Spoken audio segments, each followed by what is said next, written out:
Bonjour, ici Véronique Bérubé. Alors aujourd'hui, comme vidéo, j'avais le goût de vous parler de prendre soin de vous.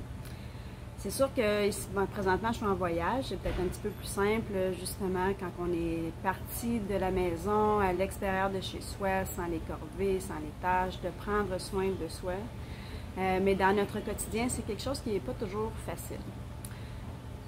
C'est sûr que mon channel YouTube, c'est pour parler de spiritualité, de bien-être, et quand on fait ce cheminement-là, de vouloir développer un petit peu plus sa spiritualité, de vouloir faire un développement personnel, la base, c'est de prendre du temps pour soi.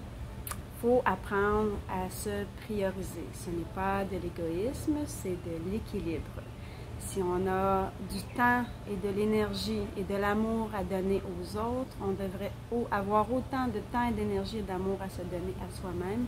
Et de toute façon, vous allez vous rendre compte que quand vous êtes fatigué, vous avez moins de temps ou moins d'énergie à donner aux autres. Si vous prenez du temps pour vous ressourcer, vous allez vous rendre compte que cette énergie-là pour donner aux autres va revenir. C'est la base et ça semble très simple. Malheureusement, nous avons des vies qui sont très occupé, très débordé. Il y a beaucoup de choses. Il y a le travail, il y a les tâches ménagères, il y a les enfants, il y a la famille, il y a les amis, parfois qui prennent du temps aussi, il y a les collègues, les responsabilités. Et quand on se dit, prendre du temps pour soi, ça semble très facile, mais parfois, juste de prendre 5 minutes dans sa journée pour s'arrêter et de dire que dans ces 5 minutes-là, on n'est pas productif, dans le sens où on ne réalise pas, on ne fait pas quelque chose. On prend du temps pour soi, on s'arrête. On prend le temps de respirer, de contempler, d'écouter de la musique, d'être simplement dans un temps d'arrêt. Ce n'est pas facile.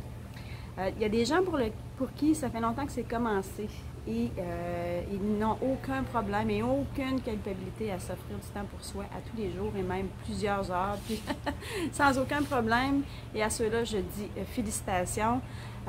Par contre, pour ceux qui débutent, accordez-vous du temps. Soyez bon avec vous-même. Si parfois 5 minutes par jour, c'est trop compliqué, vous ne réussissez pas à le faire, dites-vous que le lendemain, vous allez vous donner un petit peu plus de temps. Soyez bon, soyez clément. Acceptez que vous soyez pas parfait, que vous allez faire des erreurs. J'aurais pu aussi aujourd'hui vous parler de méditation, vous dire qu'il faut absolument méditer à tous les jours. Oui, c'est vrai, éventuellement, quand on est rendu là, c'est excellent de méditer à tous les jours. Par contre, le début, c'est de s'accorder un petit peu de temps. Parfois, quand on a une journée qui est hyper chargée, qu'il faut penser à l'épicerie, il faut penser au souper, il faut penser au rendez-vous, puis là, on demande à notre tête, à notre esprit de se calmer, puis de méditer, de ne penser à rien, ça devient un petit peu conflictuel. Et on essaie de méditer, puis après ça, on se rend compte, on se dit, on est pourri, on n'arrivera jamais. Donc, si la méditation, c'est trop pour vous au début, commencez simplement par vous donner du temps.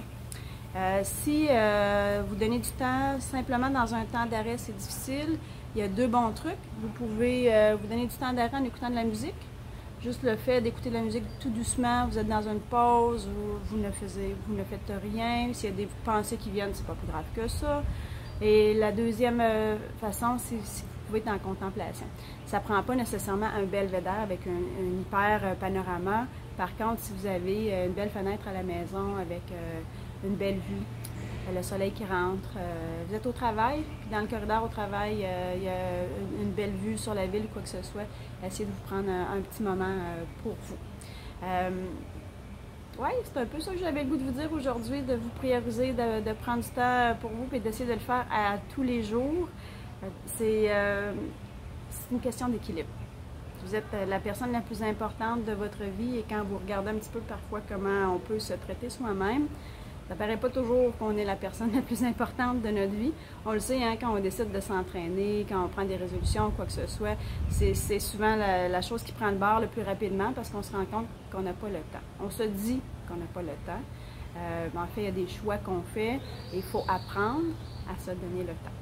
Alors, moi, je vais tricher un petit peu aujourd'hui. Je vais me donner beaucoup de temps avant de revenir à la maison et finir ces belles vacances-là. Sur ça, je vous souhaite de réussir cet exercice-là, vous donner de plus en plus de temps sans culpabilité et avec une grande liberté. Je vous salue. Bonne journée. Bye.